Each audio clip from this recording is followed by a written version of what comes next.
ये कहानी उस वक्त के बाद की है जब जेक सुली और नेटेरी ने पेंडोरा के बाकी नावी के साथ मिलकर धरती से आए लोगों से अपने प्लेनेट को बचाने के लिए युद्ध किया और उन्हें हराकर वापस धरती पे जाने के लिए मजबूर कर दिया। वहाँ पे सिर्फ वही लोग रहे जो उस प्लेनेट को बर्बाद नहीं होने देना चाहते थे। जेक को उसके साथ ही डॉक्टर ग्रेस के अवतार से पैदा हुई एक बच्ची भी मिली जिसका नाम उसने किटी रखा और उसने अपने पहले बेटे का नाम निटीम रखा।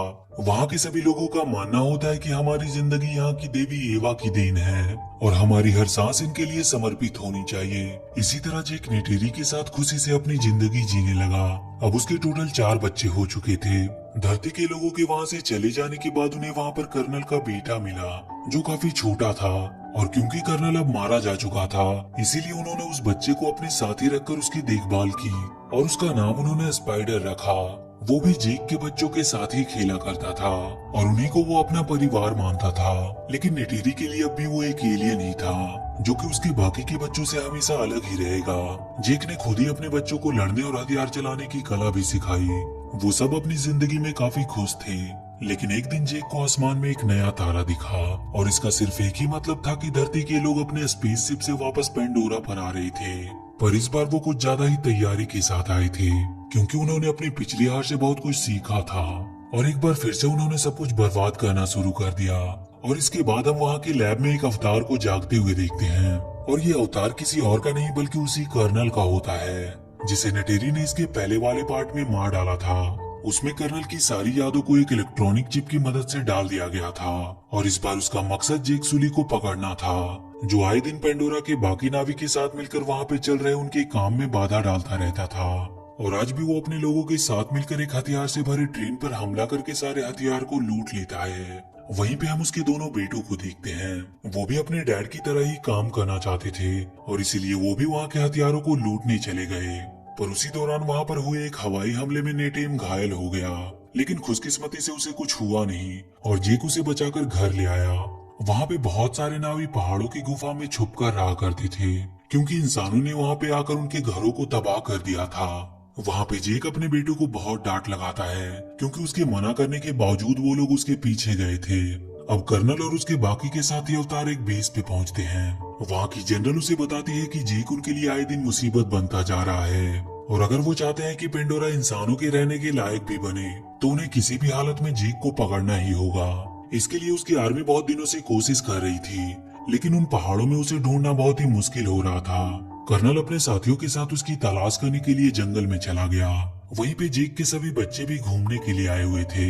वो कर्नल उस जगह पे जाता है जहाँ पर पिछली बार उसकी नावी लोगों के साथ लड़ाई हुई थी। वहीं पे जेक के बच्चों की नजर उन पर पड़ जाती है और वो ये बात जेक को बता देते हैं। जेक उन्हें कोई भी हरकत करने से मना करता है और चुपचाप उन्हें वहाँ से निकल जाने को कहता है।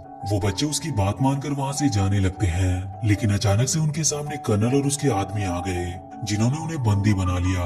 कर्नल स्पाइडर को देखकर पहचान लेता है कि वो उसी का बेटा है। वो उन सबको अपने साथ ले जाने की तैयारी करने लगे लेकिन तब तक वहाँ पर जेक और नेटेरी भी पहुँच चुके थे और वो दोनों छुपकर अपने हथियारों से उन पर हमला कर देते हैं और वो किसी तरह उन बच्चों को वहाँ से भगाने में कामयाब रहते हैं। लेकिन इन सब में स्पाइडर पकड़ा जाता है और कर्नल उसे उठाकर अपने साथ ही ले जाता है। जेक अब अपनी फैमिली की सेफ्टी के लिए उन्हें कहीं दूर ले जाना चाह रहा था क्योंकि अब स्पाइडर पकड़ा जा चुका था और उसे डर था कि कहीं वो उन्हें उनका पता ना बता दे जिससे उसकी वजह से उसके बाकी के सारे लोग भी मारे जा सकते थे।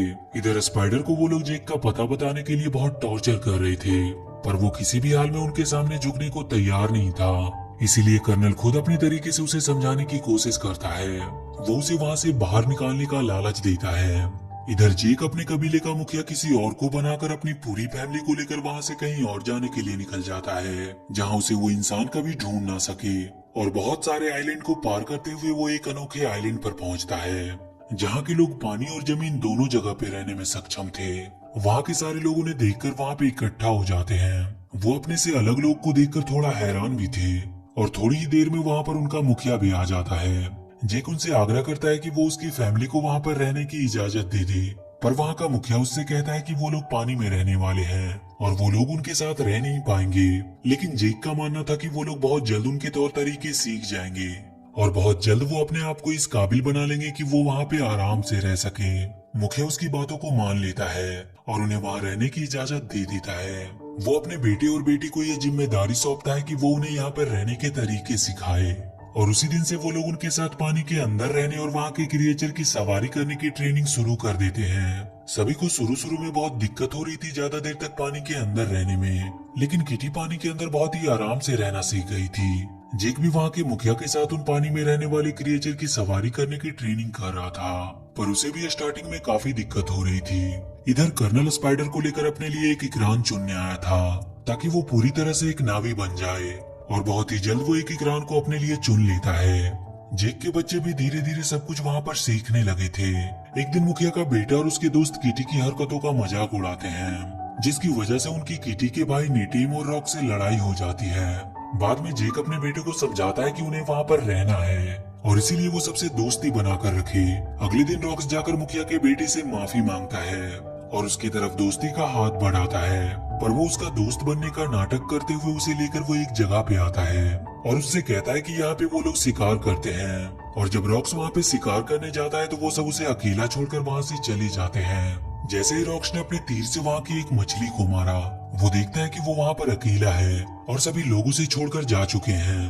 और तभी एक बड़ी सी मछली उसके ऊपर हमला करती है। वो अपनी जान बचाने के लिए वहाँ से भागने लगा और अपने आप को एक पत्थर के बीच में छुपा लिया, लेकिन अब उसकी सांसें खत्म हो रही थी, इसीलिए वो वहाँ से बाहर आने लगता है। लेकिन वो मछली एक बार फिर से उसके ऊपर झपटती है और वो जैसे ही उसे मारने वाली थी कि तभी एक बहुत ही बड़ी सी वेल आकर उस मछली को मार देती है। लेकिन रॉक्स की सांसें अब खत्म हो रही थी और वो डूबने लगता है। थोड़ी देर बाद जब उसकी आंखें खुली तो वो अपने आप को उसी वेल के ऊपर पाया। वो उस वेल का शुक्रिया कर रहा था कि उसने उसकी जान बचाई। तभी वो देखता है कि उस वेल के फिन में एक लोहे की हुक फंसी हुई है और वो जाकर उस हुक को वहाँ से निकाल देता है। और अब ऐसा लग रहा था कि वो वेल उसे अपना दोस्त मानने लगा है।